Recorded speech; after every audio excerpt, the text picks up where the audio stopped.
Good morning. What's going on, epic YOLO swagsters? Welcome back to another episode of Randy's Potty.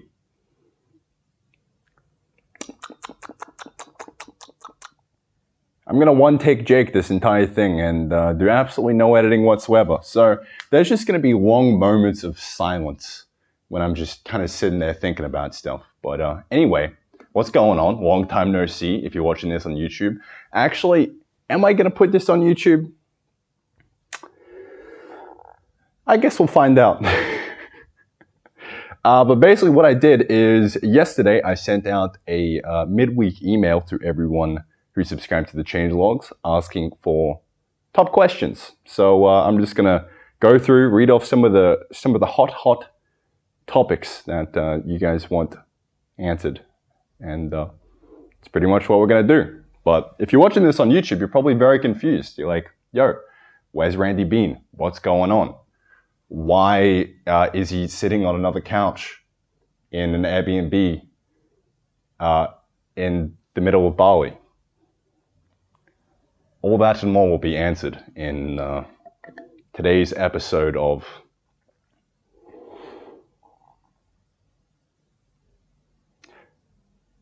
Is this number 3? I'm trying to debate whether this is an actual podcast or just a random ass Q&A thing that I'm doing. I don't know. I guess we'll wait and see. Might just upload it to the RSS. Who knows? Anyway, enough rambling. Let's just get stuck right into it. The best way to get started is to get started. Wise words. Alrighty. So I sent through you guys sent through some questions, and you can actually upvote over here. So, it's the best way of making sure I'm answering the actual topical ones, because there is quite a lot here, an actual fuckload. We're not going to be able to get through all of them at all. But I'll just skim it and grab the top ones, and we'll go from there.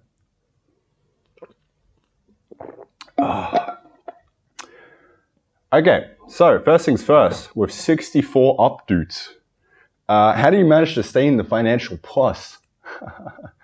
Funny question. I understand that you're extremely thrifty and do have some community support, but I can't imagine surviving this long without a perma job.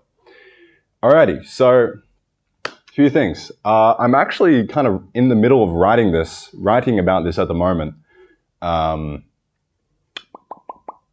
which will come out in a blog post soon. But I mean, it's not explaining this question, so I guess it's I'll just do my best to answer it. So we got,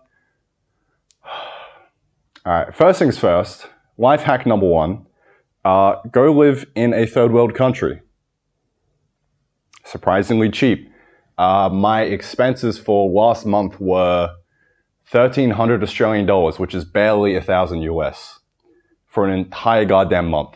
Everything. Housing, food. That's about it. Scooter rental. Fun. All that kind of stuff. 1,300. And I was living pretty well. I mean, it's like, I'm not in an Airbnb every night.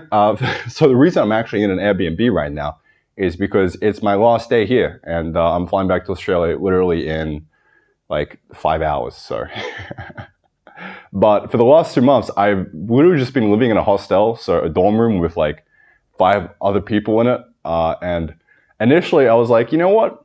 Probably can't do this for an extended period of time. But then I got there and just a week went by and I was like, you know what? This is kind of chill. I could definitely just keep doing this. And it's so bloody cheap. Rent, so I was paying what is it, $7 a day, 7 Australian a day, 5 freedom dollars, something like that. It's just fucked up. It's so incredibly cheap. It's $400. My math does not check out on that. Hang on, let me bring up the calculator. 5 times 30. No, hang on.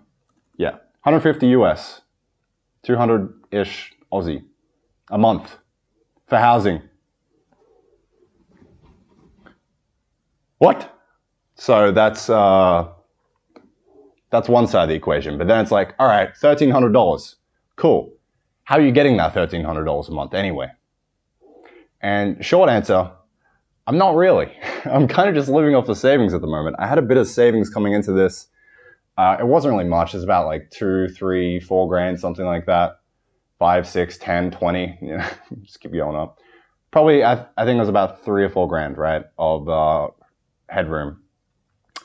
And honestly, the one thing keeping me afloat right now is my Spotify playlist. I get about $400 a month just reviewing songs through a platform called Playlist Push. And I just sit there like once a week for 30 minutes and I just review songs and I get $100 for it. And it's like, that's my version of like work, perma job, I guess, at the moment. That's the one thing I'm doing just for the sake of like money. But then everything else, you'll obviously notice I haven't been posting any YouTube videos or doing any live stream highlights or any kind of that stuff. I've really just quit doing that. And I've just been sitting here programming, working on my own projects and doing what I want to do, right? And sending out change logs, all that kind of stuff. I'm trying to think, like, I'm in a weird situation where it's like, do I act as if I'm talking to the people who read the change logs or the people who have no idea what the fuck is going on right now? All right. Step 1. Go subscribe to the change logs if you haven't already, okay? They're bussin'. Once a week. I send them out on a Sunday. It's literally just a change log of my entire life. Bullet point form, nice and skimmable, takes 5 seconds. And you can stay posted that way. If you don't want to stay posted, I guess why the fuck are you even watching this video? Go away. Leave. Unsubscribe. Get out. So, I'm going to act like you're already subscribed to the changelog and you know what's going on. So, there's that. Playlist push. That's like $400 a month. And then I've just got a bunch of small little other things. So ad revenue, still get like $100 a month from it. What else? So we got the new coffee page, which is just donations, $200 a month.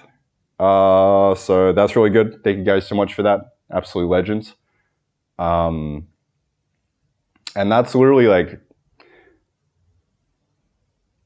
yeah, that's about it. You're probably thinking, that doesn't add up to $1,300 a month. And you're right, it fucking doesn't.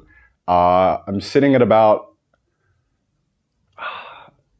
like all things included, I'm like missing out a couple of income streams, but it's about $1,000 a month.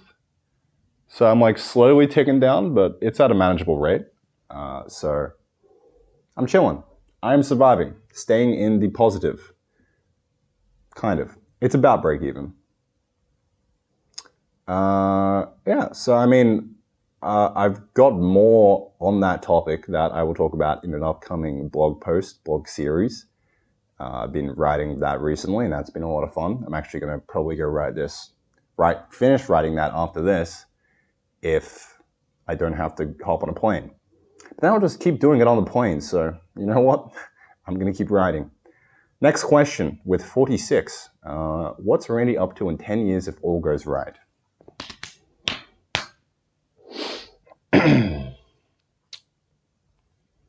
Tell you what, in a decade's time, releasing the dream game. Probably. Yeah. Ideally, I'd like a physical game studio at that point. You know, just some homies working together, pumping out games. And yeah, I'd say at that point, probably coming close to the release of the dream game. Formerly known as Arcane. Oh, whatever. Fuck you, Riot. And fuck you, Major Arcana. I couldn't even switch to Arcana because I tried to get a patent on it, and there's already a game called Major Arcana. It's like, I just can't win. So calling it Untitled Dream Game. So yeah, probably releasing that. And leading up to that, just was releasing a bunch of small games that compose into that game. But you already know that if you are Actually, to be fair, I probably even haven't talked about that much. Here's the thing, and this is the trouble that I got into with last podcast. I've got everything in my mind. Everything makes sense in my mind, right? But I'm just free-flowing, dumping out ideas here. I don't know how much context you have. I don't know what you know and what you don't know. And I'm just kind of assuming that shit makes sense. And that's the trouble I got into with the first time I did this, and I was just free running the entire thing. Made an important life announcement, left out a bunch of context. People thought I was just running away to Amsterdam to fucking party. And yeah, it was great fun. That comment section was absolutely beautiful. But yeah, I mean, I feel like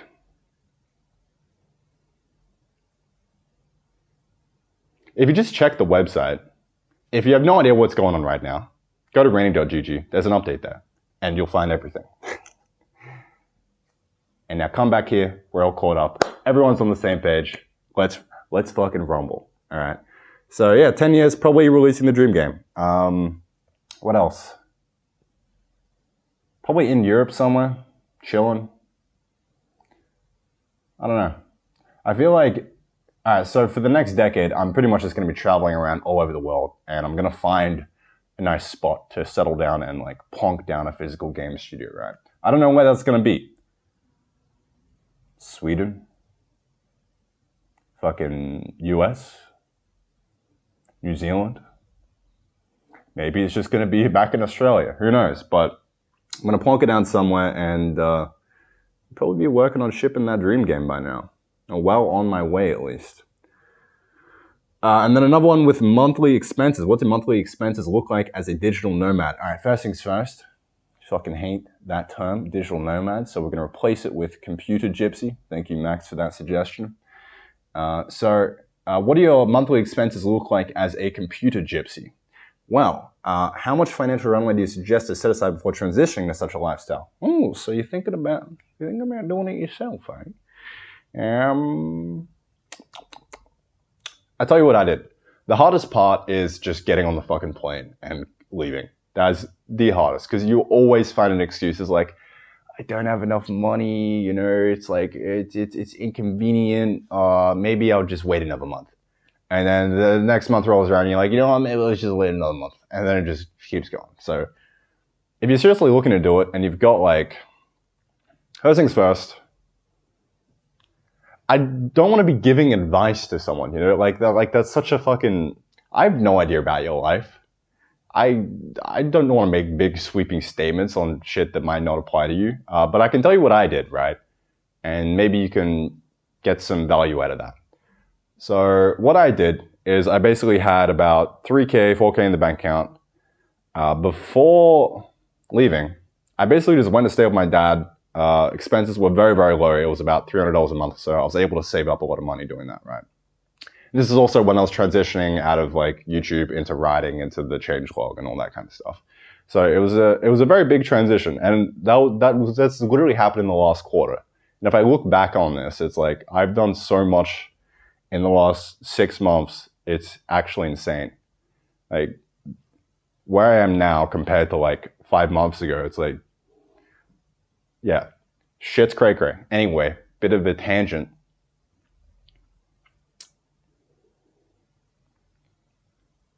Saved up about 3-4K.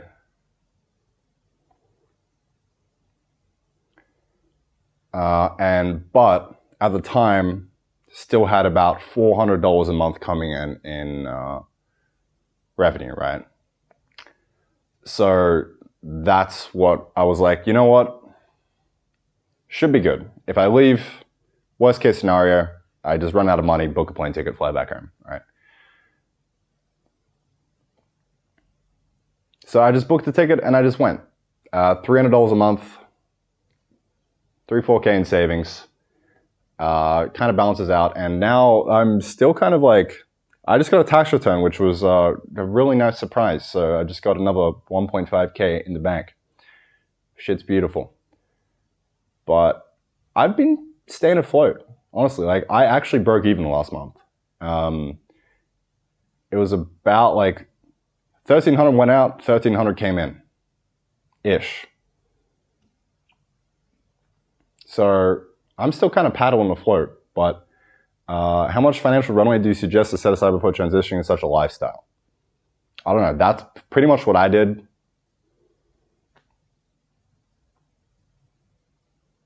If you just figure out what your expenses look like, which, you know, it depends where, like, it really depends where you go. Initially, I was like, all right, I'm going to go to Amsterdam. After I said that, I checked the prices, and it was like hostels, like $100 a night. I'm like, fucking no. Okay, I'm not doing that. All right, maybe let's go somewhere cheaper. UK, not that much cheaper. And then I was like, all right, let's just forget Europe. Let's go New Zealand. Looked at it, a little bit cheaper.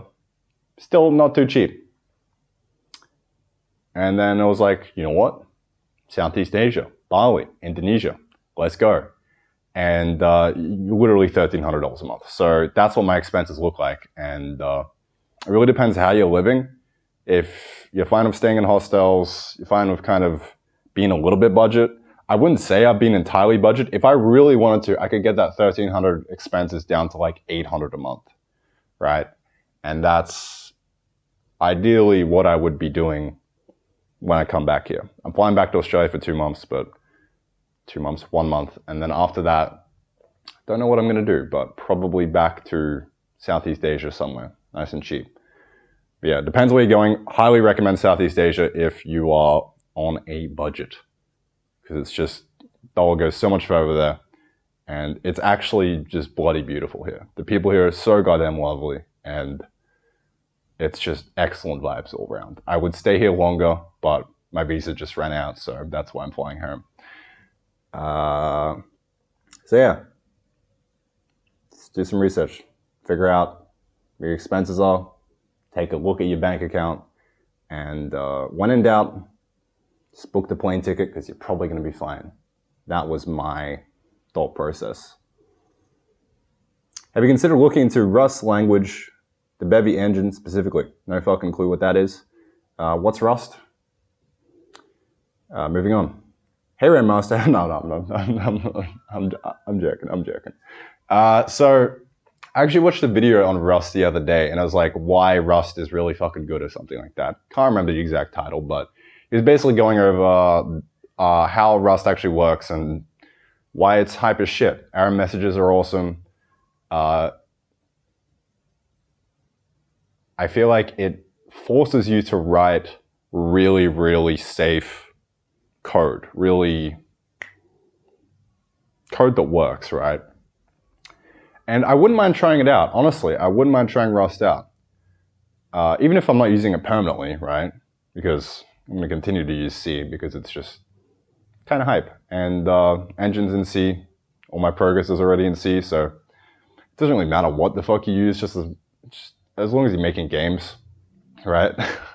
That's from like the game developer standpoint. You can take like the tech side of things and like put your programming hat on and be like, but this could be more efficient and faster over the long term and all that kind of shit. But at the end of the day, if you're just trying to make games, Unity, Unreal Engine, whatever frameworks you want. Raylib, I heard, is pretty good. Yeah, a bunch of shit like that. So I don't have an opinion on it because I haven't fucking used it. I haven't used Rust. Wouldn't mind trying it out. I got to think of like a small project I can work on in Rust because I honestly wouldn't mind giving it a whirl because it looks like a lot of fun. But yeah, soon. I'm sure all the Rust fanboys will link me some cool stuff in the comments. So if that is you, give me some nice resources. Thank you. Please. How'd you rate being a digital nomad? Could you tell us about your experience and what your income is? Cheers. Yeah, there's a lot of like computer gypsy questions here, which isn't surprising at all because literally the extent to which I talked about it in my changelogs has been like leading up to it is like, wow, this is very scary, but it's gonna be a lot of fun. And then I got here and it's like, this is hype as shit. And then I was like, I'm not gonna talk about any of this because it's just there's way too much to talk about and way too much to go over. So I'm just gonna save it for another day. And I never really dove into it too much after that. But it's really goddamn good. So there's like a few things. It's like, one, hostel situation, okay? It's not ideal. I wish I had more. Where I'm at, it's fine. Like, I am perfectly content with it. It's great. But it gives me something to strive for, right? And this is what I'm talking about in my upcoming blog post. It's basically the idea of like, at what number each month of money coming in would you be like, all right, that's enough, you know? Like, for all intents and purposes, if you were to check your bank account balance and you had an infinite amount of money, right? That would then lead you to do whatever the fuck you want to do. That's what I would do, right? And it's like, all right, well, infinity, probably not doable, but what number would I have coming in each month where it's like, okay, I'm chill. I don't have to worry about money. So right now is like, it's not ideal living in hostels, but it's also like, you can adapt to anything. Human brain, pretty cool. You can live in a ditch and after a week, you'll be content with it. So yeah, but ideally, staying in Airbnbs like this just 24/7 would be great, right? But not in the budget quite yet. Working my way up there. But I would rate it. Like, it's a lot of fun. It's like, for me, it works really well because I'm really introverted, right? Not really. It's like way more introverted than extroverted. So I can kind of just be by myself and chill, and it's absolutely fine. And recently I've really that's been like kind of hype for me, you know. It's like I wake up at 6, go to a cafe, my usual kind of working spot, sit down, do some programming, boot up in the live stream, just tap away on the keyboard, call it a day. And then once I get back home, I'll just go sit in my bed in the hostel and kind of just continue working on like kind of like admin shit, right? Just watching cool podcasts or YouTube videos or courses and all that kind of stuff. And I just kind of keep to myself, and it's fine. The hostel I was staying at was really good. It was like, hostels are very much party vibes. So early on, I learned to say no pretty quickly. It's like, every single night, people are going out and partying, especially here in Bali, Canggu specifically. It's very like full on, a lot of tourists, a lot of like, woo, you know. But I ain't really about that. I kind of just want to keep to myself and do my work and kind of chill. But every now and then, I was like, okay, I could party. And when I first got here, I was like, okay, I'm probably going to do that like once a week. But then like the last month, I went out like literally one time. Literally one time. And yeah, I'm perfectly fine with it. So I feel like it works for me because I'm very introverted. I don't know. But I'd rate it. Me like. Even if you're extroverted, there's plenty of people around. Like there's... Here's what I was getting at before. The hostel I was staying at was a perfect mix of party or chill. Like, you could have either option, right? You could just go to your room and do your own thing, or go sit up on the balcony and headphones on and be to yourself, right? But if you wanted, you know, to socialize with other people and get into that whole thing, then there's that option there as well. It's like, yeah, very good hostel that I stayed at. Highly rated. Hostel Canggu. Best one if you ever headed to Canggu/Bali. Yeah. I would rate the computer gypsy life so far. 2 months in, I'm keen to do it for the next decade. Let's put it that way. That's the best way of answering that. You happy with the way your life is going right now? Yeah. I'm pretty fucking happy. Moving on. That was easiest question of my life. Why did you decide to not become a van and become a backpacker? How much tech do you have in your bag? Ooh, get into the good questions now. All right, so the reason I decided not to buy a van I was fully going to do that, by the way. Initially, it was like, okay, well, spending $100K on a Sprinter van, probably not ideal for my first van build. So then I was like, all right, I'm just going to buy a shittier van. And then I was like, you know what? I don't even need a van. I can just live out of a truck, a four-wheel drive. So I was fully looking into that. And it's going to be about like, I think it was like 20K or something. But it was definitely going to happen. I even went, so I did a Simpson Desert trip with my dad. We started in like Central Australia, went across the Simpson Desert all the way back to Brisbane. That was like my first trial run of living on the road out of a car, pretty much. And that was hype as shit. I like vlogged the entire thing. I still haven't gone around editing it because I just haven't really been fucked. But there was some really great footage in there. But maybe that'll see the light of day one day.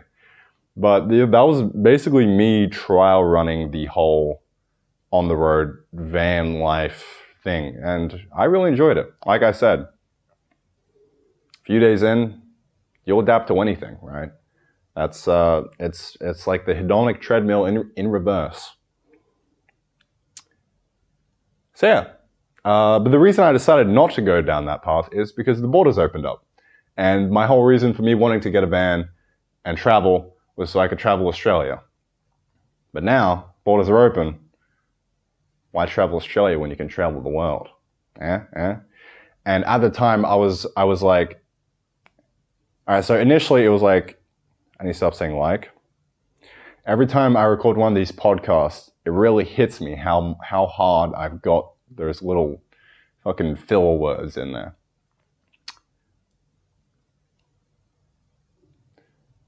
My mind is, I just go on so many fucking tangents all the time. It's the most rambly thing, but that's me. Welcome to the real world.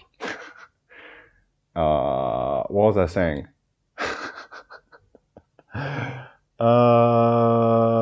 Yeah, so the reason I didn't do it was borders opened up, let's travel the world. Initially, the reason I wanted to get into van life, this is like, actually no, alright, so the reason I wanted to travel and go into the whole computer gypsy thing was I was about to go rent out a place in the Gold Coast by myself, and that was going to be like $400 a month in rent. That would have been amazing. $400 a week in rent. $1,600 a month, which is less than which is more than my entire budget here, just on housing. So I was like, okay, there's got to be a better option. And then I looked on Airbnbs all over the world, and it was like, I can just go live anywhere and pay the exact same amount of money. So in my brain, it was like, why don't I just go do that instead of just staying in the Gold Coast, you know? So that's what I went and did, and here we are. And now I'm spending $300 a month on expenses, and it's fucking amazing. And LG, life's good.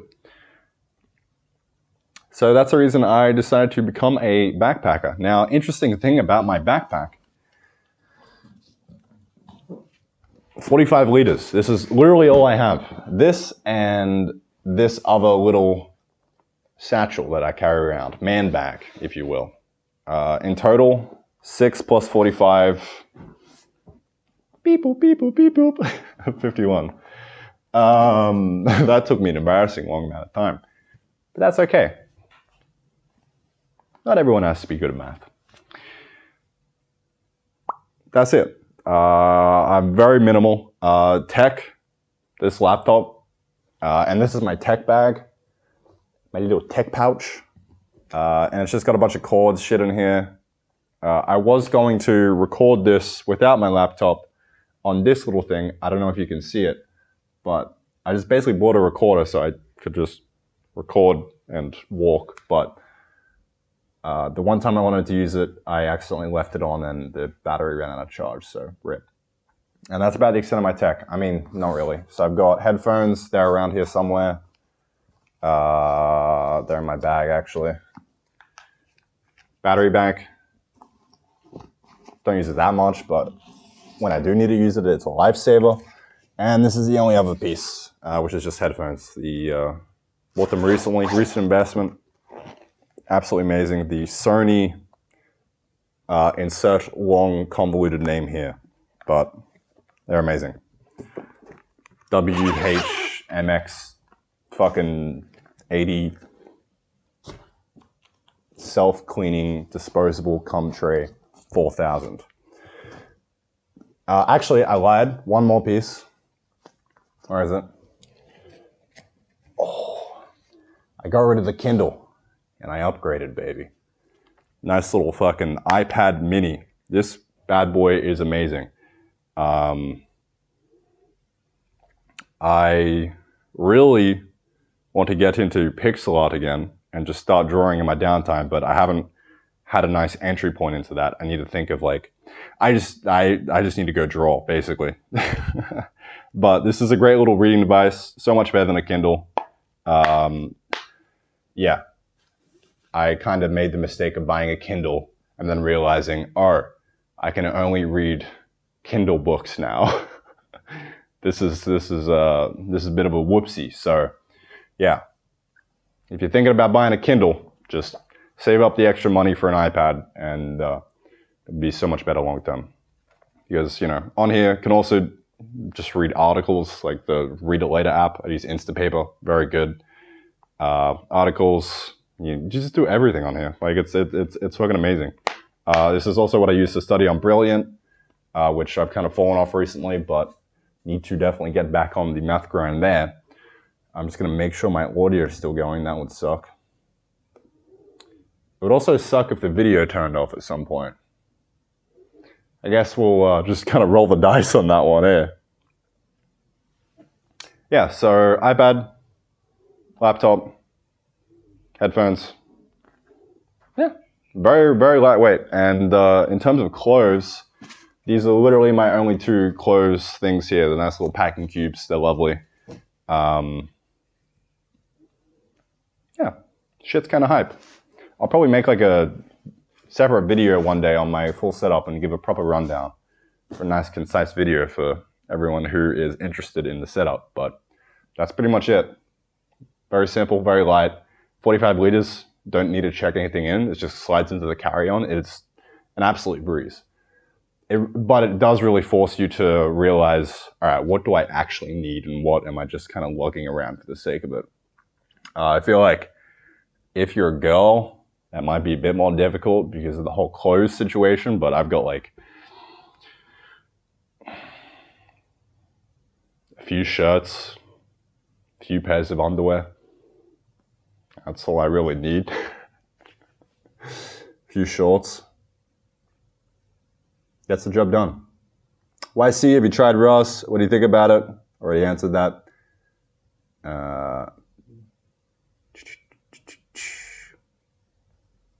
Dear Randy, tits or ass? Yours truly. You see, I was thinking about this the other day, right? And I was talking to my girl friend. Got to get that space in there. And we were having a nice discussion about this. And it reminded me of I just have a very funny image in my mind of two people just sitting there, and it's like a very serious discussion. I actually posted this on Twitter like yesterday. And it's just Jordan Peterson and fucking Sam Harris having like a debate, and the title is just Tits or Ass. So I'm just picturing like two stoic philosophers just kind of sitting there and discussing this topic. And it is a very deep topic, right? Very, very deep topic. And but the short answer is ass. Easily. If we do want to get into it a little bit, all right, the equation is a multiplier, right? If you multiply anything by 0, it's going to be 0. So there has to be tits. But if we're talking about maximizing one variable, that variable would be ass, in my honest opinion. All right. So with all your recent changes in life, how do you now envision long-term the development of the dream game? What plans do you have after hopefully releasing the Pixel engine? Plans pretty much the same. It's been the same like all year. Just make small games, gonna release this pixel engine. I started calling it Ex Nihilo because I love that Minecraft mod, and it means from nothing, and it's very apt for what I'm trying to do here. Literally create an entire pixelated world from nothing.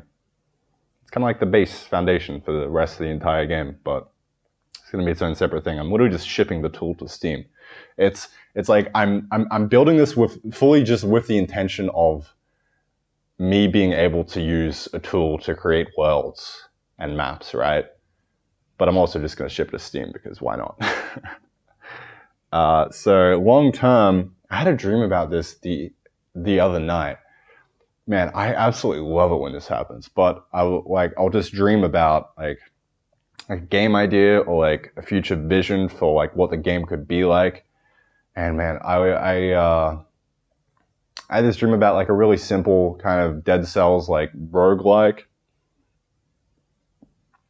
But it's very concise. It's just like a few bosses that you go through, like very easy, done, small game. And just kind of like really honing in on combat. That would be really fun. So maybe that might be the next project. I don't know. Maybe something simpler than that.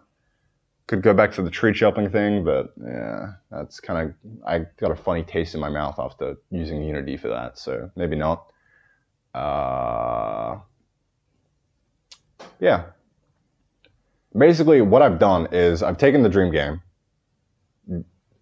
taken all the amazing aspects that I have in my mind of gameplay ideas and just making individual games around those ideas and seeing what works and what doesn't.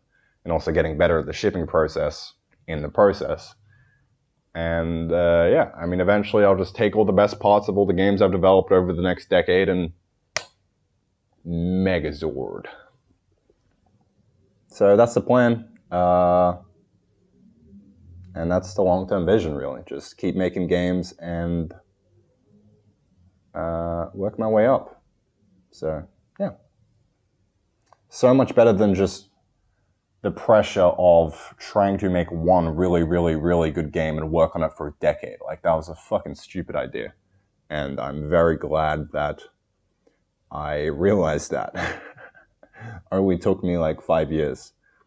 But I feel like I wouldn't be here today if I didn't actually realize, if I didn't even go down that path to begin with. So, yeah.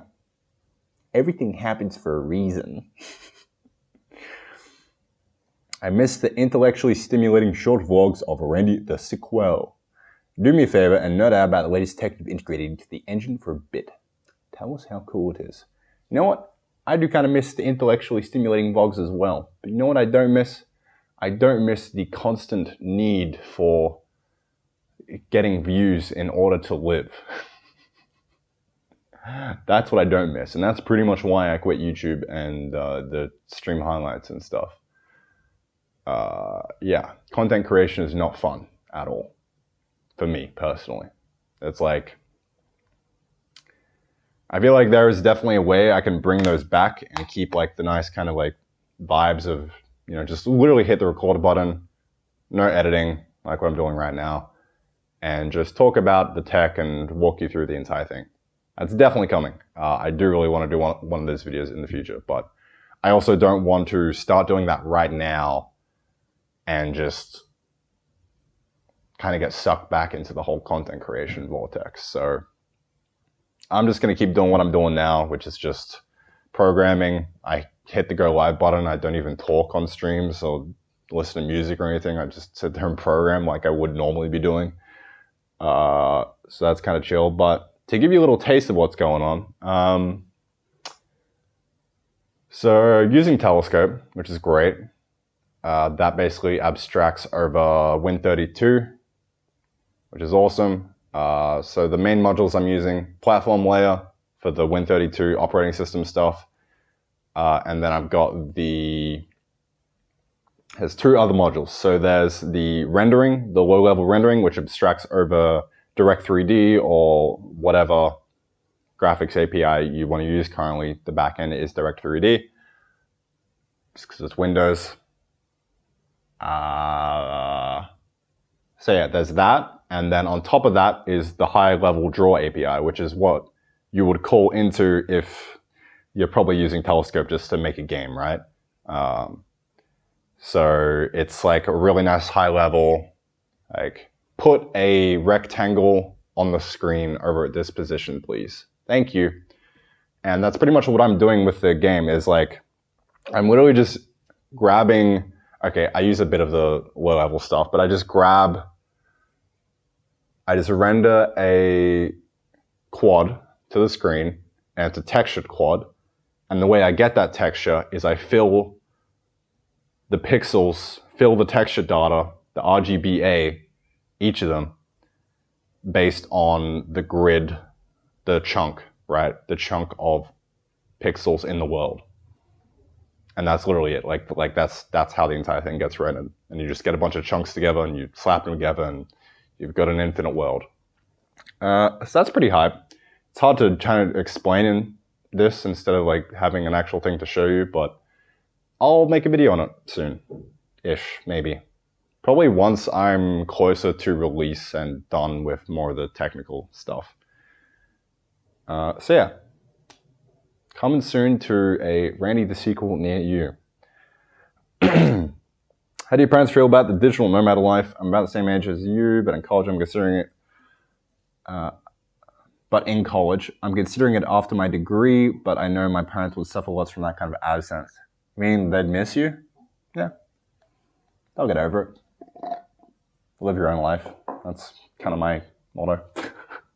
I mean, alright, so my parents are divorced. Mom lives down in like one side of Australia. Dad lives at the other side. So I'm away from them anyway. And it's also like, it's not like I'm leaving to another country for 2 years at a time. There's visas. I got to come back every 3 months to go to a different country. And it's like, I'm going back to Australia now. I'm going to visit Dad soon. Going to visit Mom soon. You know, it's they're completely fine with it. So yeah, I don't know. As long as you call, check in every now and then. That's what I do.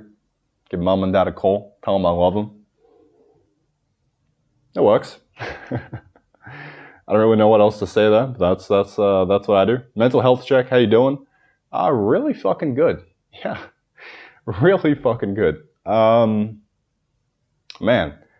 over the last couple of weeks especially, I've really just been drilling into a routine, and that's why I love just staying in the one spot for an extended period of time.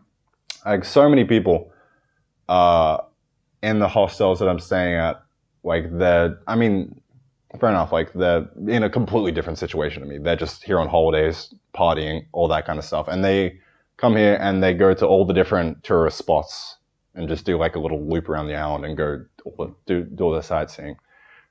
Whereas what I've done for the last 2 months, I landed in Denpasar, took a taxi to Canggu, stayed in Canggu for 2 months just working. Actually, to be fair, I did 2 trips. I did 1 trip up to Ubud,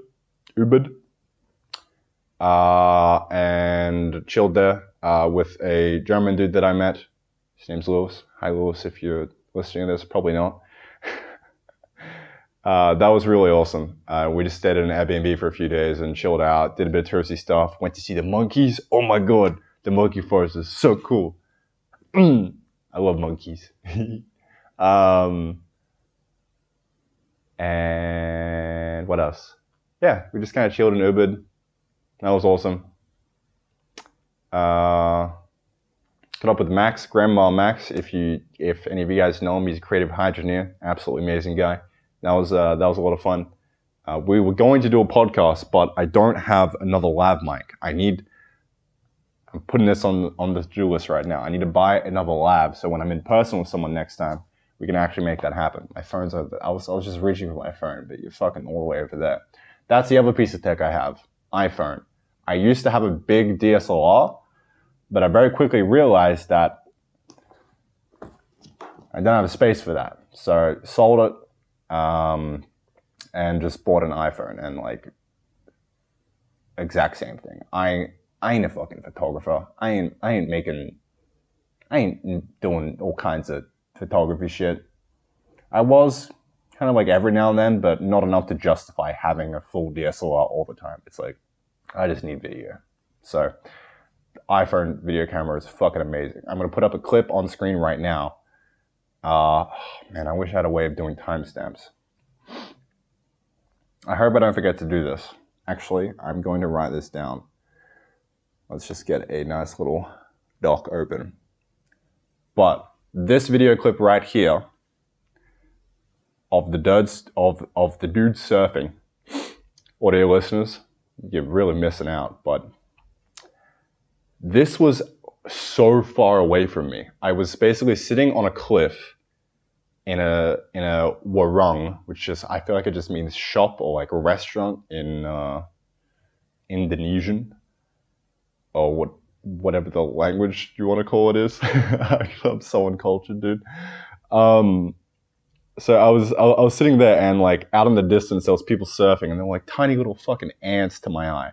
But I like grab the camera and I just zoom into max and hit the record on this, and like look at the quality. It's actually fucking decent, you know? Like, it's insane. So iPhone camera, absolutely goated. Was a bit of an investment, the latest iPhone, but not really, because I just sold my DSLR for it, so it was like a swap.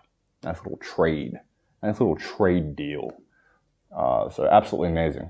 I can't remember how we got on this tangent, but I'm glad we're here.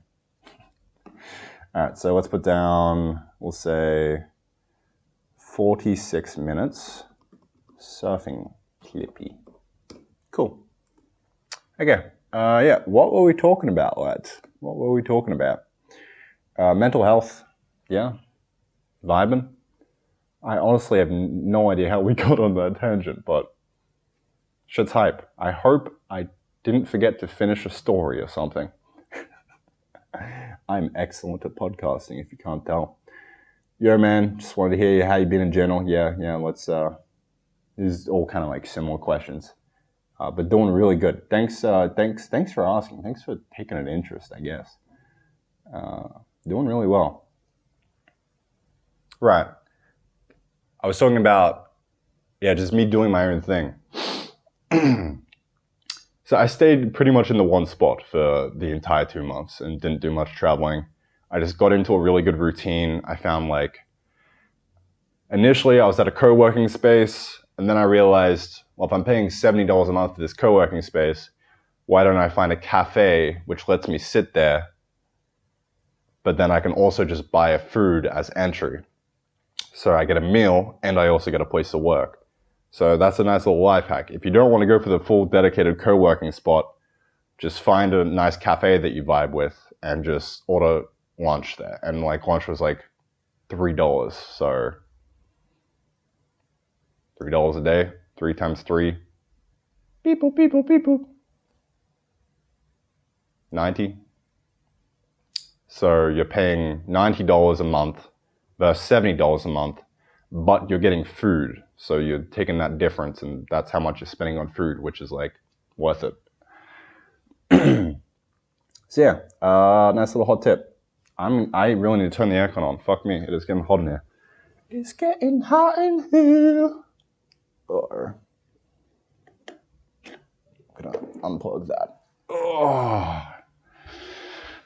We can do a nice little camera check, make sure that the video is still going. Beep boop. We're still recording. Yes. Trust the old iPhone. Alrighty. So I mean,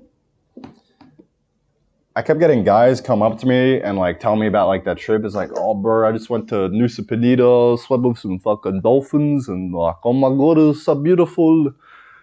And they're like, bro, you have to go do this. You have to go travel and see more and all this kind of stuff. But it's like, I'm content with just sitting here working. That's what I want to do, so I'm gonna do it. If I want to go travel and do a bit more touristy stuff, then I'll go do it as well. But I didn't want to do it, so I didn't do it. That answers that, right? And then the next isn't really a question, but it just says, do you? And I guess that's very topical. Just do you, baby. At the beginning of a journey, if you had known what you know now, would you have done it differently? Of course. Of course.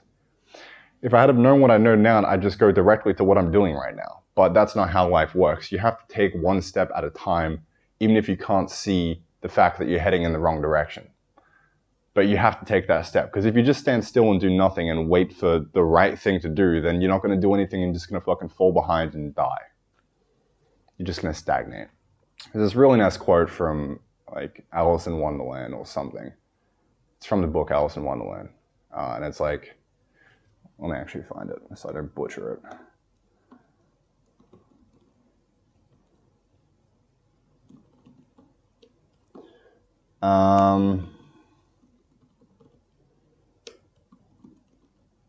Here we are. My dear, here we must run as fast as we can just to stay in place. And if you wish to go anywhere, you must run twice as fast as that. So yeah, if you're standing still, you're actually not standing still, you're falling backwards. So just look at the step in front of you and take it. That has what has gotten to me where I am today. And that's what I continue to do. Even though it might not be the right step. At the end of the day, you still need to take it. And, you know, like, I wouldn't do anything differently. If I had to go back in time and relive the entire thing, without the knowledge of doing it, I'd do the exact same thing, right? It's like, I'm here where I am today because of the steps that I've taken to get here. So I wouldn't have done anything differently. But with hindsight, I guess that's probably the question. With hindsight, what would I do differently to get to where I am now, right?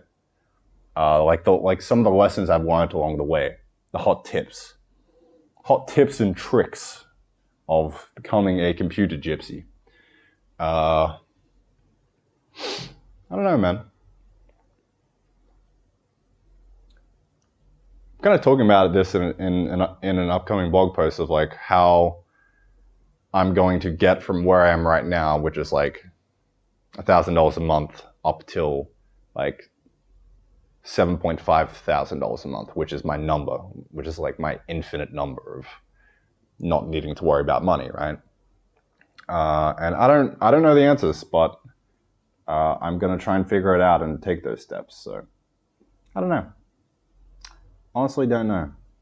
It's a very open question, and you could answer it a million different ways, and it's like, yeah. Anyway, do you get lonely sometimes when you travel all alone? If so, how do you deal with it? Yeah, of course. But yeah, I feel like I'm pretty introverted, so I don't need a lot to be. So you have like a cup, right, of social interaction. And in order to be full, you need to have social interactions, and that puts water into the cup. Extroverts, they have very big cup. Introverts, they have small little cup. So I don't need much to feel fulfilled, right? Every now and then I'll just, you know, if I feel like I'm not really, all right, yes, I'm traveling alone, okay? And that's just been really good in itself. There's just so much growth that I've undergone in the last couple of months of just full, complete reliance on myself. It's just, shit's amazing, right? But sometimes it's like, I kind of just want to sit here with the homies and vibe. So, and if that's the case, you just go out and make some friends. If you're in a hostel, it is impossible to not make friends. But the one bad thing about it is if you're staying long term, they'll just leave within like a few days and they got to make new friends. So there's a lot of churn. That's the one thing I don't really like about it. But then it's like, okay, we'll just find a community that's a bit more permanent, like a co-working space. Just find people that you gel with in areas of your life that you like doing. So yeah. But I don't know, just hop on the dating apps and find a girl. That's kind of what I did, and I've kind of been chilling here and haven't been that lonely. So, yeah, that's how you deal with it. Solution to not being lonely: don't be alone. There we go. Do you ever consider setting back up under one roof because you are so productive minded? Is there ever had an income managed being a digital nomad? I need to read this out more clearly so you can actually hear the question. Do you ever consider setting back up under one roof because you are so productivity minded? Is the overhead of needing to manage being a computer gypsy worth the trade-off of the routine? And here's where I'm saying, if you're staying in a place for a few months, you will get that routine, right? But it's also like, I would absolutely love to stay under the one roof for like 6 months over in a certain country somewhere else, right?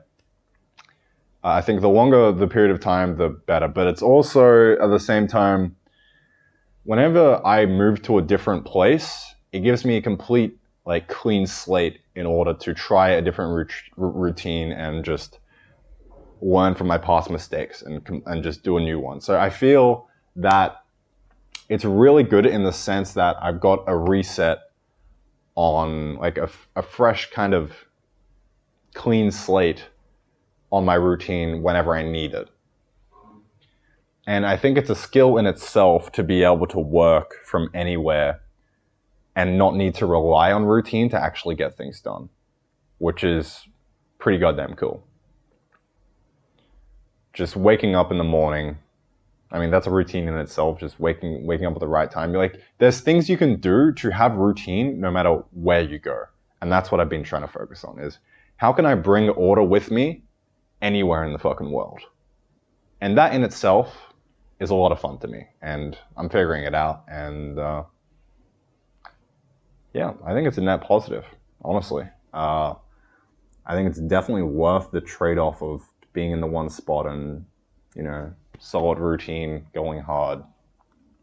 But I think I can also take that with me if I just stay in the one spot longer. So the longer I stay in the one spot, the more I get that. So it's not really a thing. It's not really a trade-off even. It's like, if I want that, I can have that. And that's ideally what I'd like to do. So yeah, I need to find a country with a long visa and just settle down there for a bit. Because also, the longer you stay in one spot, the cheaper it gets, because you're not paying for flights, you're not paying for the cost of like settling into a routine, because that can be kind of expensive at the start. It's like you're overpaying for certain things, right? And you find a groove. So yeah, that's yeah. Anyway, do you sometimes regret giving up the life you had with YouTube? If so, why, and what do you miss from that experience? Miss the money. That's about it. The reason I gave it up is because, all right, so I started off YouTube from a really good place of just passion, right? I'm making these videos because I want to make them. I want to share my journey and all that kind of stuff, make the devlogs. And then at some point, it became, all right, I'm making this to get big, get views, get money. Fuck bitches, get money, right? And at that point, I was just doing it for the sake of earning money. And then I kind of stopped wanting to do it, right? It became less of a want and more of a should. More of a, I should really do this to continue making money. I have to do this to keep making money. So I don't regret giving it up at all. Because right now I'm at a spot where I am sustainable, right? If I lower my expenses enough, I can just do what I want to do without having to worry about doing something just for the sake of money. But at the same time, I'm still kind of doing that a little bit with the playlist, but it's like half an hour a week is my job, basically. So it's nothing at all. So it's a pretty good return there. But I would say, especially the stream highlights, that's probably why I quit, is, well, A, because I just started doing this computer gypsy thing, and now I can't really sit here and do stream highlights anymore.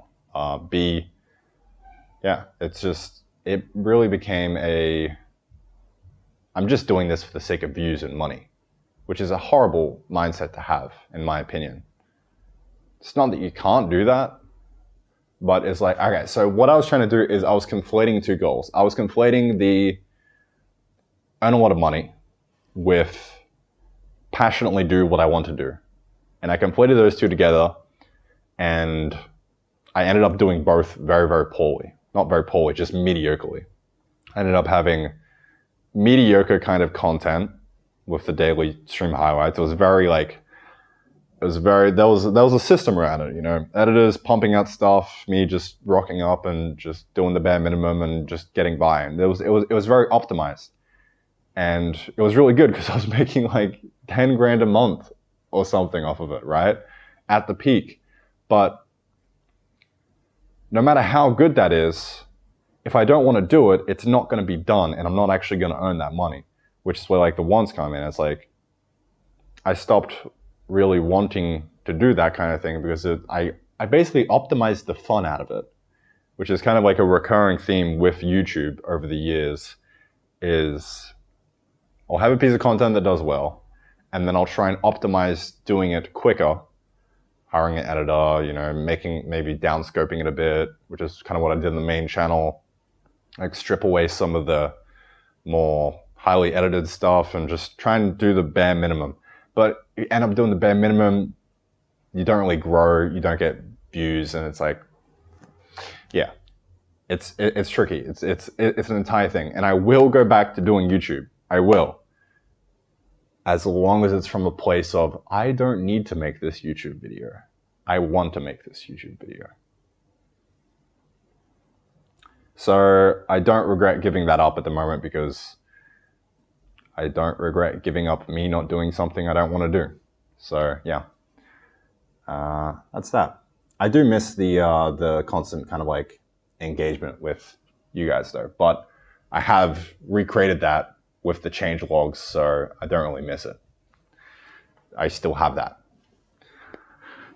Oh, get comfy. We're in for the long haul.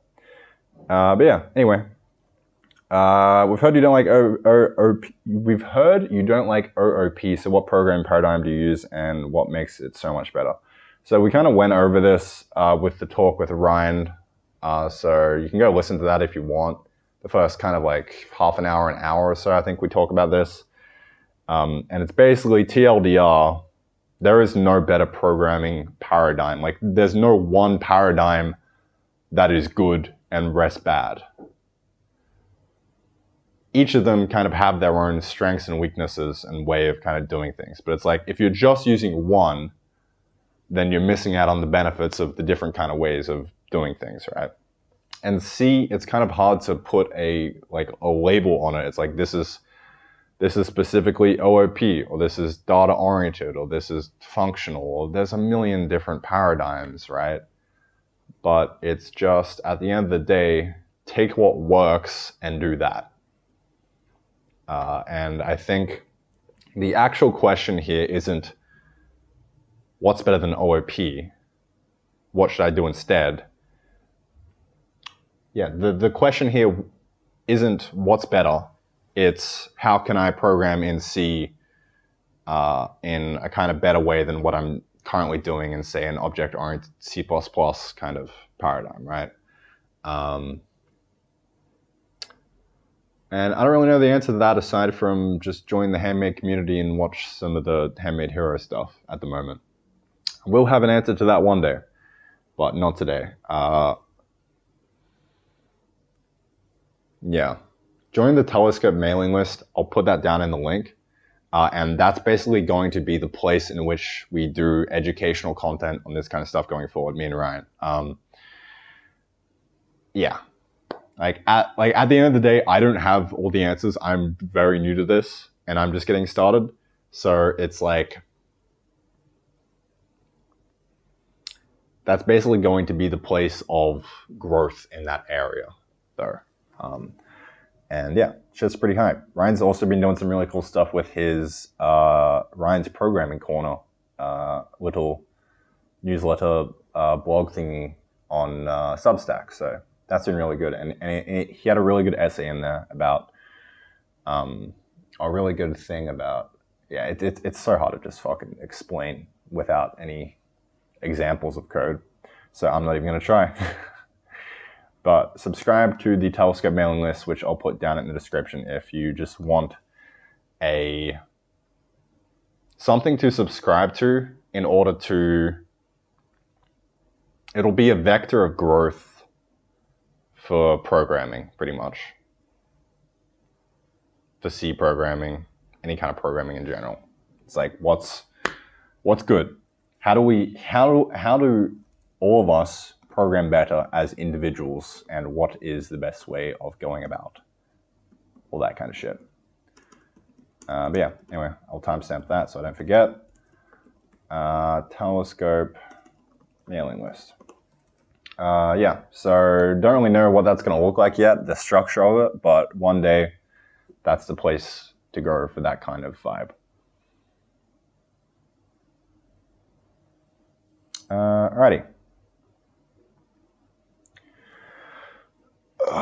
Yo, Chief, you seem to be switching the way you do things a lot. Are you waiting until something clips? Or you're just going to switch it up once in a while forever? Yeah, I feel like there is... At the end of the day, I'm just trying to get to the bottom of how do I live life in an ideal way, in the best way possible, right? How do I do the things that I want to do without really sacrificing too much? And like, how do I just live a good life? That's pretty much what it can be boiled down to. And I think that's, at the end of the day, what everyone's trying to do. How do we live best, right?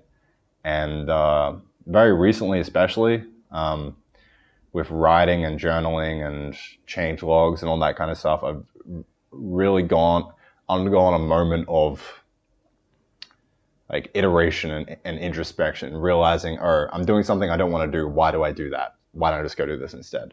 And I feel like I've gotten into a pretty decent groove now with programming, the project I'm working on, X and Hilo. I do believe I am going to ship this to Steam.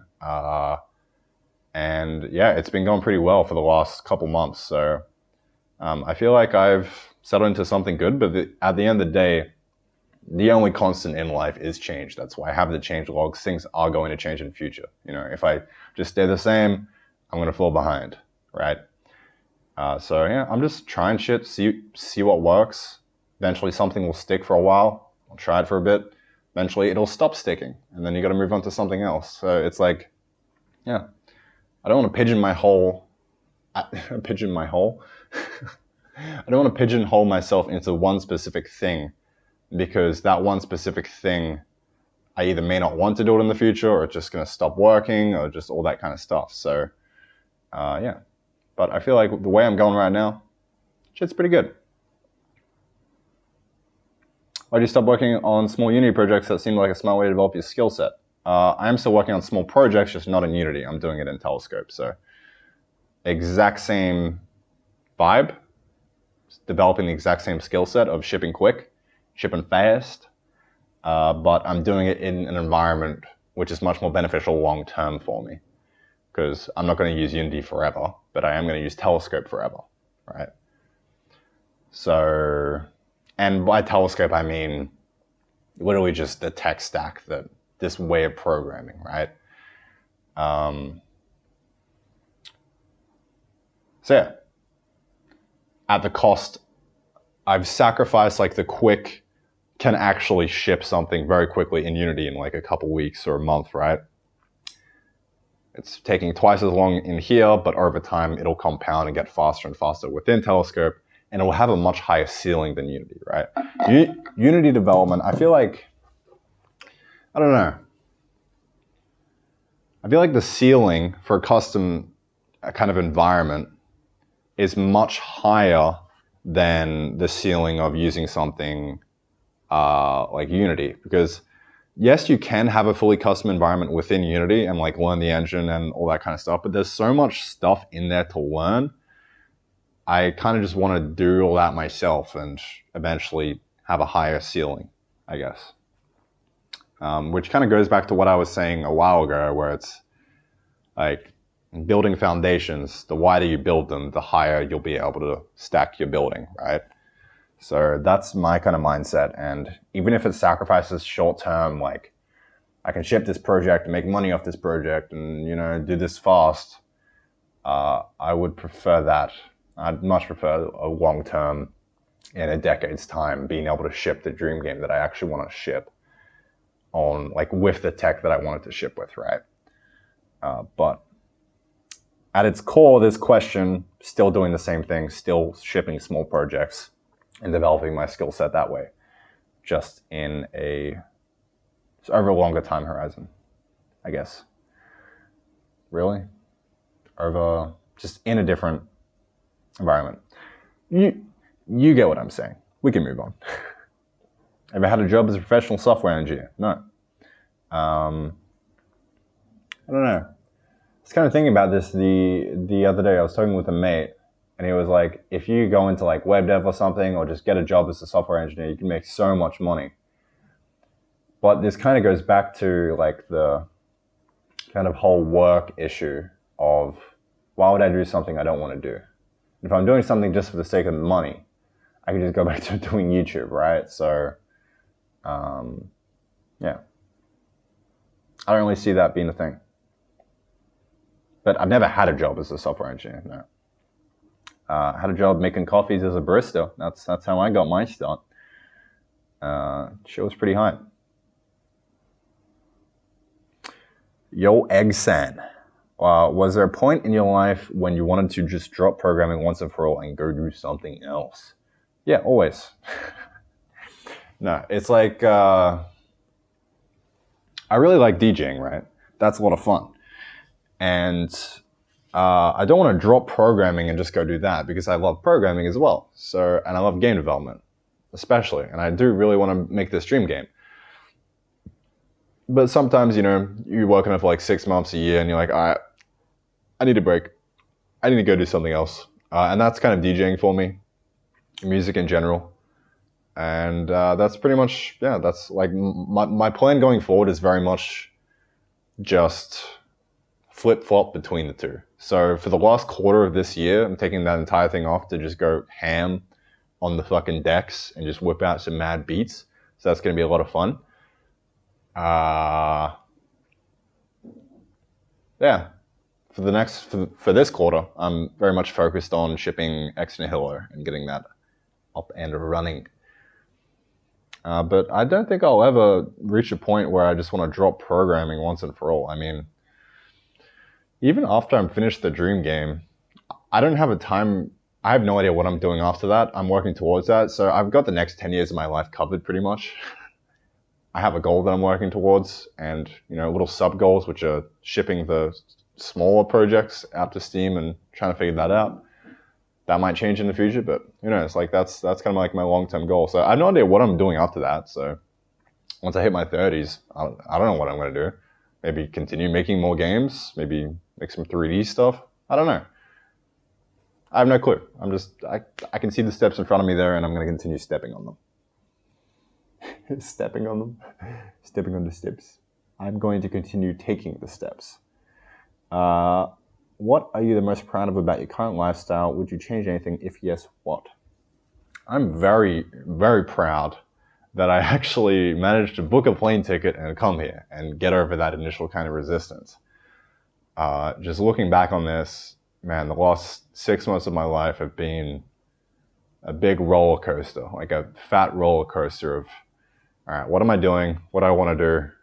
And like just physically switching up the environment. Like I just moved into my backpack at the start of the year and last year. I was couch surfing at a mate's house. And then I was staying at Airbnb for a bit. And then I went and stayed with my dad for a few months. And now I've been living in Bali for the last 2 months. And yeah, I mean, I'm proud of the fact that I've actually gone and done it, and I'm here now, and it's really not that bad. It is amazing. Like, I'm really enjoying this. Yeah, and I've kind of figured it out, and, you know, I'm just going to keep going to different countries and trying this out, and at the end of the day, no matter where you go, you're always going to have you there, so you're always going to be able to figure something out if shit goes wrong. So no matter what happens, it'll be okay. But current lifestyle, if I would change anything, and I will change something, it's just over time, here's my current plan, is continue making good quality content, putting it out for free. Content, oh, I fucking hate using that word. Continue making good quality stuff, like just crafting some good shit. Ex Nihilo, these podcasts, change logs, all that kind of stuff. Just doing what I want to do and doing it for free for everyone. Just floodgates are open, right? And then in tandem with that, my hope is that it'll just kind of, people will see that and be like, oh, this is pretty cool. I want to come support this dude, and just kind of like buy me coffee every now and then or something, right? So then it's like, but that's a very slow growth. Like that doesn't happen very often. Like there's not very often that, like, how often do you see a creator that you like and just give them something, just give them like $5 for doing like just for existing? Like you don't get anything in return for that, right? There's no value exchange there. It's just pure goodwill. I like you, you're hype, here's some money. It's just sharing the love. I don't do it very often. I only do it with like 3 people in my life. I have 3 people. I've got Ryan, Creamy, and Benny. 3 people. So it's very slow growth. And it's like, I would like to find other ways to make money faster. And I could go do that by like, actually working, like getting a job or something, or like, doing something specifically to make money. I don't think there's anything wrong with that at all. But I think that's really good if my wants align with that as well. So I do have an idea for that, and that's with Telescope, and that's like, but that's just a whole future project, right? And it's not something I'm focusing at the moment. At the moment, I'm very much just focused on doing my own shit and just making the games that I want to make and doing what I want to do, right? With no expectation of financial gain from it. But in doing so, I do still kind of get some cash flowing in my way through like indirect stuff as well, like affiliates, ad revenue. Like I said, playlists. That's probably the closest thing I have to work. I actually sit down and do something. If I weren't making money off reviewing songs one by one and potentially adding them to my playlist, I wouldn't be doing it. It's fucking miserable listening to like 99% of the songs that come in over there. It is pure dog shit, and it's like, but you still kind of review them and say what you don't like, or like, what you do like, all that kind of stuff. It's like, I guess my job title at the moment is professional reviewer of songs, even though I have no experience, kind of a bit of experience in the music industry, but it's a lot easier to critique someone else's work than your own work, because you're the one doing the work, so you can't really see the flaws. So it's easy to look at someone else's stuff and be like, I don't like this, and I think I don't like this because of this specific thing, and you give suggestions, right? So, yeah. Yeah, my job title would be professional music reviewer, professional song reviewer. That gives me like $400 a month, and that's literally 50% of my income. So I guess that's me. But what would you change, if anything? It's the living situation. It's the hostels. Going from hostels to a private room like this. This is a little bit fancy. Kind of splurged a bit on this one, just because it's my last day here, and I've been staying in hostels for like 2 months. So, yeah. Ideally, upgrading to the private room so I can have a place to sleep and plow. Because believe it or not, you can't really get a little bit funky in hostels. You can. Over my last 2 months, there have been 3 separate occasions where I've woken up in the middle of the night to people just fucking, just raw dogging it. And it's certainly interesting, but I feel like I could be able to do that if I was very drunk, and I'm not really drinking at the moment. So, because there has to be a certain level of like, I don't give a fuckness to that kind of move, and it's like, I don't want to put people through that in my current state of mind. But if I was drunk as shit, then I would not give a fuck, and I would just go to town. Honestly, just being honest here. But that's what I would change about that, upgrading from hostels to private room. Doesn't have to be like entire, like a villa, just a private room, just a double bed to sleep in, 4 walls, a roof. That's what I would upgrade to.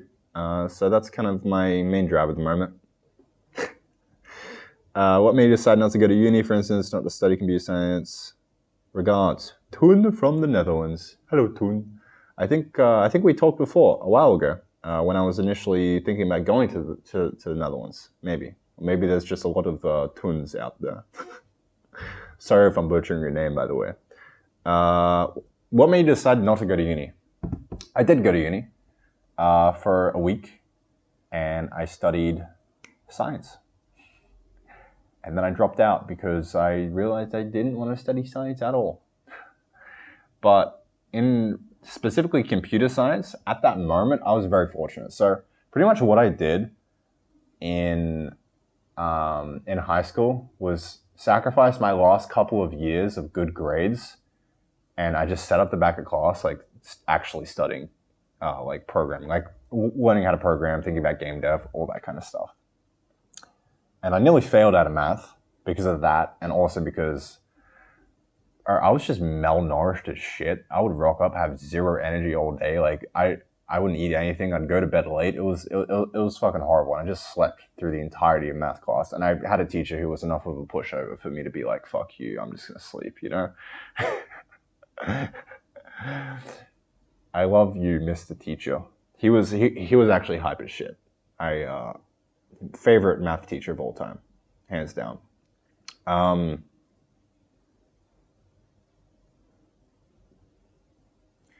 not studying computer science specifically, I realized early on that I have a specific goal. There's a specific project I want to work on.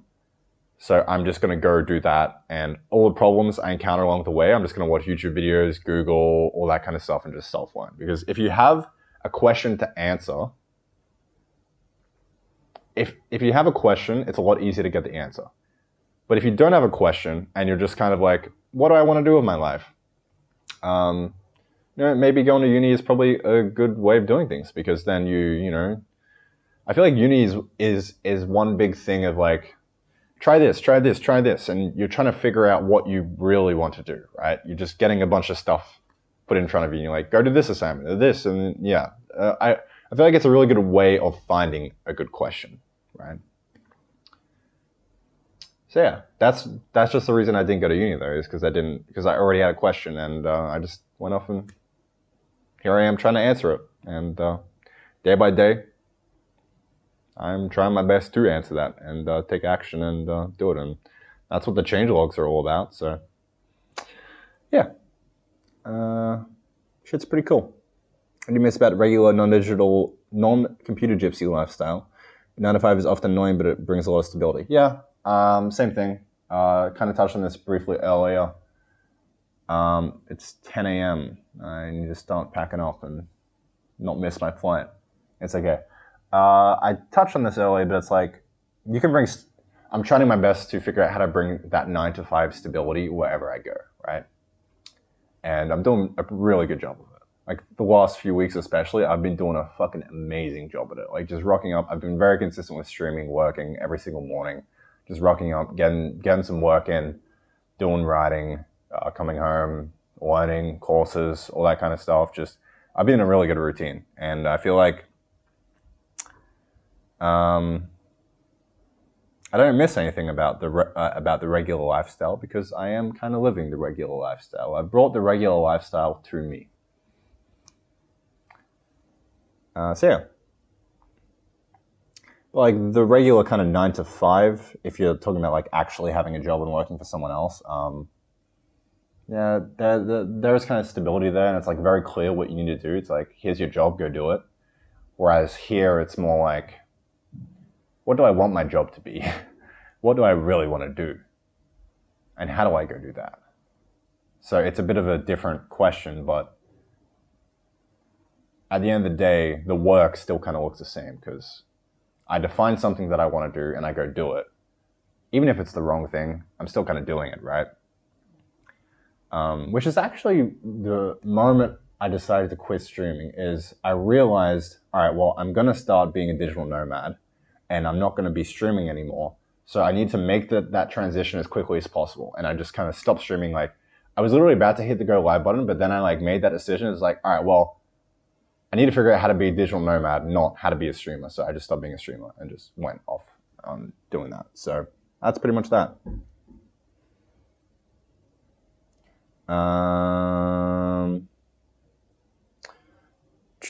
Do you fear that focusing too much on hyper-optimizing your life will land you in a situation where you forget to live in the moment? Not really. I think there is definitely, you can push it into like the hyper-optimizing, right? And that's when you push it too hard. And it's like, but at the same time, if you find joy out of optimizing your life and like trying to figure out how to live it best, that in itself is living in the moment, right? It literally just boils down to what do you want to do. If you want to optimize the shit out of your life and work really hard like a fucking freight train, like a goddamn steam train, just building up momentum and just barreling down, then go do that. And that's kind of what I'm doing. And it's like, if I didn't want to do that, and if I wanted to live more in the moment more and party and, you know, chill and vibe, then I would go do that. But I feel like I have a pretty good balance. I've been surfing a lot recently. That's been a lot of fun. Love it. Yeah, it's not like I'm constantly grinding 24/7. I have my downtime where I just sit there and kind of do nothing and live in the moment, you know. I feel like it's a spectrum. You got to figure out where you land. And do you fear that focusing too much on the optimization side will land you in a situation where you forget to live in the moment? Yeah, I mean, my answer is just no. Do what you want to do. Wow, we're actually getting down to the bottom of the questions. How long have we been going for? 1.5 hours. That's actually pretty reasonable. What do you take backpacking with you? What does your EDC look like? I don't know what EDC stands for, aside from Electronic Daisy Convention, or whatever the fuck EDC is called. But I pretty much answered that before. Yeah, and that is all of the top questions. We can sort the recent, but those are just going to be the majority memes. I'll see if I can find some nice ones in here. We got another Tits or Ass in here. Lovely. Let's answer some music ones. Why not? Who's your favorite artist or style? Ooh, top 3. Favorite artist, I reckon, just personally, because like that's where I want to be in a couple of years' time, is Dom Dollar. He's hype as shit. He's like an Aussie. He focuses on house music. Love house music. Oh, so good. Yeah, pretty hype. He's also got a nice mustache. So he's probably my favorite artist. Style in general, like genre.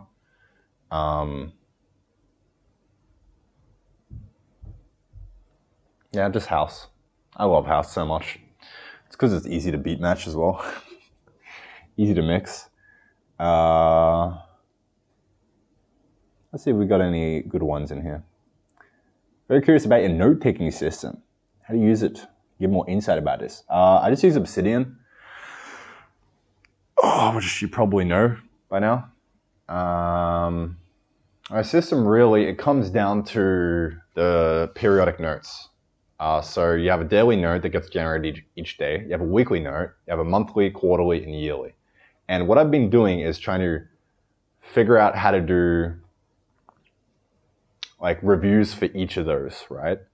So you've got 5 different time horizons that you can use as a chance to anchor yourself in time and review something and have like a complete reset and then look forward to the next day, week, month, year, quarter, and focus on something else, right?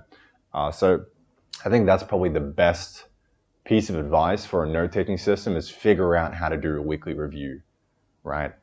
And if you just search weekly review Forte Labs, Forte Labs, into Google, you'll be able to find something like that. But weekly review, probably my favorite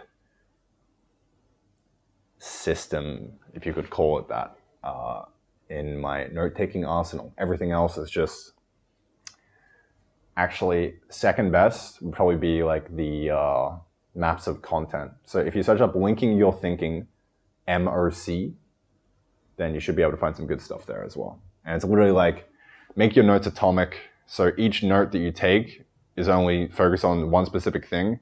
And then because Obsidian is a link-based system, you just link to the basically category above that. So like, what category is this note in? Is this like, this goes up into finances, or this goes up into game dev, right? And then eventually you'll reach a point where you have so many notes on game dev that you create the game dev note, and then you go through, you look at all the backlinks and you organize all those notes into the game dev note. So then you've got like a nice map of content, right? That's a really, really awesome thing as well. And then you do that enough times, you get enough maps of content, you make another higher order thing, which is the home note. And that's like your home of your entire note-taking system, which is fucking hype as shit. So much better than a hierarchy-based note-taking system where you have like folders and you're trying to categorize the folders, you're trying to categorize the notes and sort them into the right folders. It's like, forget all that. I put all my single notes into one folder. It's called Dumpy. And the way you traverse each of them is via like, either you just remember it, you're like, oh, I need to go to the game dev thing and this thing over here. Or you traverse it via the actual weekly, daily notes themselves. There's a million different ways to access those notes. So Obsidian, linking based, amazing. 10 out of 10 would note take again. Ever go to Germany? Definitely. So keen to go to Europe and just literally everywhere. I will go everywhere by the end of this decade. That's just a thing. Why, someone asks. This is a very good question, and I have an amazing answer for it. And why not? I really want to get that tattooed on me. Why not? Because at the end of the day, you don't need a reason. If you want to do something, just go do it. Why not?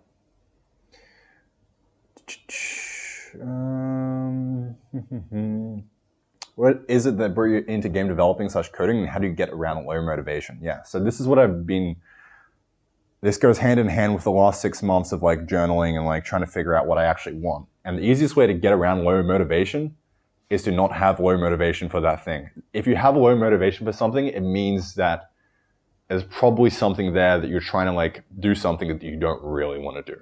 So just find something that you really want to do instead and go do it. So that's pretty much what I've done. And now I'm here and I'm like waking up every morning working on X and Hill, and it's like, this is a lot of fun. This is what I want to do. It aligns with my future goals. And, you know, it's like everything just lines up and it's great. So just, you don't get around low motivation. You realize that you have low motivation for this one thing. And it's like, I just need to figure out what I actually want to do instead. Just literally open up a note and just put a question off the top. What do I want to do?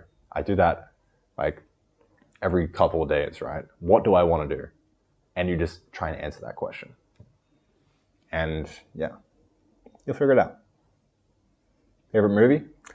All time, Interstellar. Recent, the one I recommended in a changelog the other day, what's it called? Everything Everywhere All at Once. Fucking amazing movie. What else we got? Thoughts on Minions: The Rise of Gru. Don't think I've seen it, but sounds hype. I was ordering from like a boba tea place the other day, and they had like Minions tote bags, and bro, I really wanted to get one, but that was sold out. But that would have been hype as shit.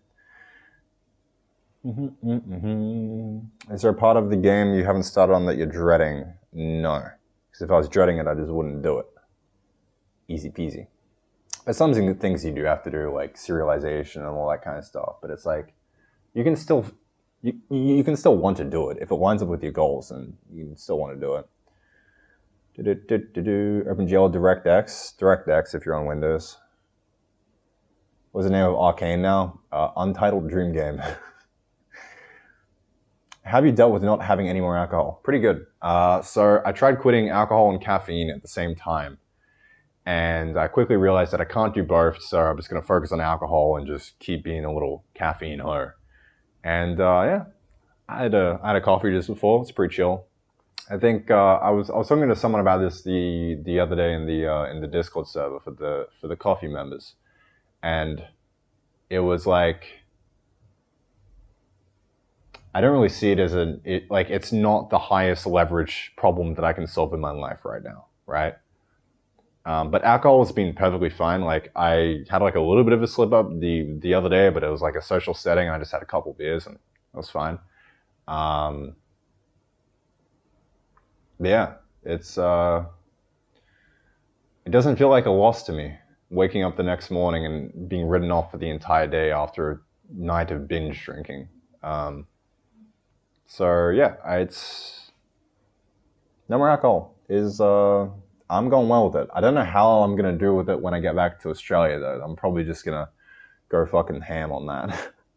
At least for one night, just to realize again how shitty that is. But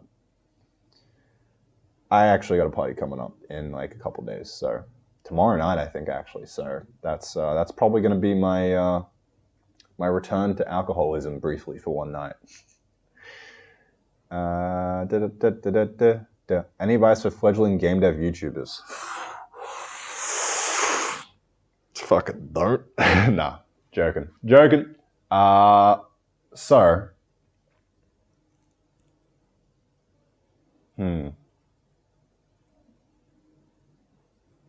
it's tricky because I can't give advice to other people. I can just tell you how I did my shit, right? And basically what I did, I was just working as a barista and I just did this on the side. Okay, hot tips. If you have a job and you don't want to do it and you want to do something else, game dev, YouTube, whatever it is, wake up 1 or 2, 3 hours earlier before your job and do it and do what you want to do in that time. So you get your focused attention, deep work done in the morning, and that'll give you the highest leverage on your attention. Because if you do it after work, you're going to be fucking tired and you just want to go to bed, right? So wake up early in the morning, even if you have to wake up at like fucking 3, 4 a.m., you'll figure something out. If you really, really want to do it and you want to transition into doing that full time, schedule it in, work on it, right? So that's, if I had to go back in time and give myself advice for when I was in that process of work, I had a job as a barista and I was working on my game on the side and YouTube, that's the advice I would give, is wake up early and just do it in the morning. Amazing idea, right?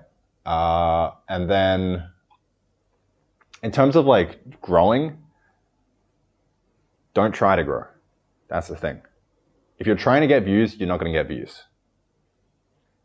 If you're just doing what you want to do and making the content that you love and trying to improve as like, so you're editing it yourself, you're trying to improve as an editor, you're trying to like just do things better and be a more entertaining storyteller, because that's all it is at the end of the day, is you're telling stories, right? Just figure out a way of doing that and just practice. Just practice, and just do it. And that's it. You will get there eventually if it's what you really want to do. But yeah, in terms of YouTube, I mean, obviously I've stopped doing YouTube completely because I got stuck in the rabbit hole of trying to get views. This was after I'd already gotten views though. So just kind of like plateaued out. And I was kind of like just trying to chase the algorithm, right? Excuse me. And then I just ran out of motivation. It's like, I don't want to do YouTube anymore. But yeah, just do what you want to do. Find time for it.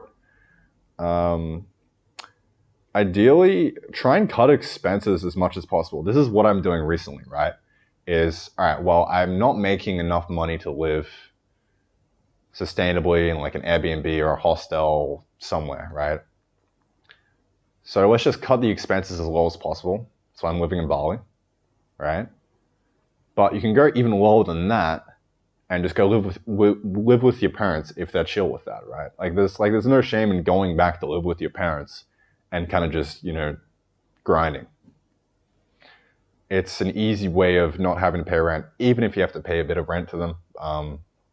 But yeah, if you don't have that opportunity, just try and figure out a way of making your expenses as low as possible so you don't have to make much in order to keep doing what you want to do. So that's like my best advice and what I'm actually doing right now for being able to sustainably do this financially. And that's to answer the very first question at the start of the video. And the question on everyone's mind is, how do I do it sustainably? How am I able to stay afloat financially. And that's pretty much the entire answer is money in, money out. Cut expenses as low as possible, as low as they can possibly go. For example, I think after I moved back to Australia, so I'm there for a month, just for a friend's 21st party. And then after that, I'm probably actually just going to go live back with dad for 90 days and save some money. And my expenses will only be about $300 a month. Because I still got to pay like software and stuff. Software services, like subscription services, phone bills, all that kind of stuff. So it'll probably be only $300 a month. That's a lot lower than $1,300, right? So that's what I'm going to do. And then just work on what you want to do. And across time, it'll happen, you know? It'll happen. Just, yeah,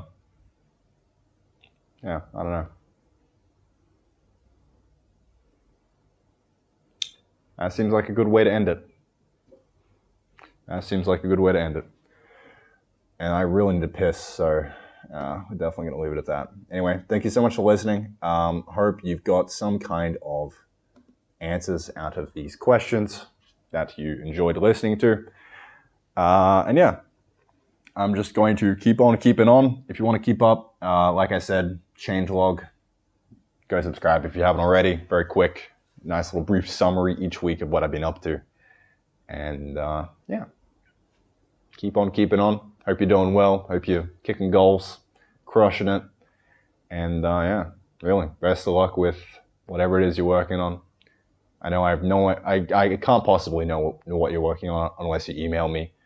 But even then, it's like, if everyone emails me, I won't be able to know what everyone's working on. And it's like, odds are, I have no idea what you're doing, but keep on doing it, homie. Keep on keeping on. And take care. See you when I see you.